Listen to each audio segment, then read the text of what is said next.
Adam Coase has kindly offered to come along and talk to us on a building compliance update, and we've just been having a bit of a chat, and we'll certainly talk about a little bit more about the conflict side and changes which has happened over the years with regards to building surveyors.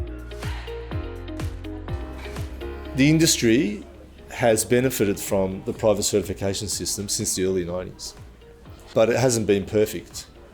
If we just go back, for example, to 2011, the Victorian Auditor General's Office carried out an audit on the building permit system and found that almost 100% of building permits issued had some sort of error associated with them.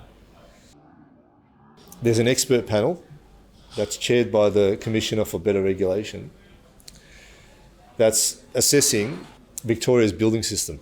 Amongst these recommendations are some pretty fundamental changes, and that includes things like potentially taking back some of the private building surveyor functions to the local council. The cladding crisis has been going since 2014.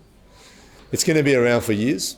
It's probably going to go for the next 15, 20 years by the time we clean it all up.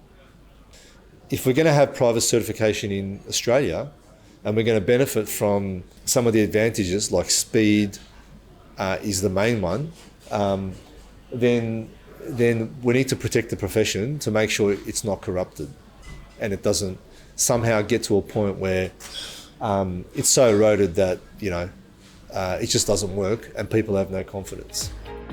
Managing conflict can be tricky for building surveyors, but slowly the rules around conflict of interest are getting tightened. Building surveyors now realise that they can be directly prosecuted against the code of conduct, which is why you might be experiencing some delays on determinations they're making.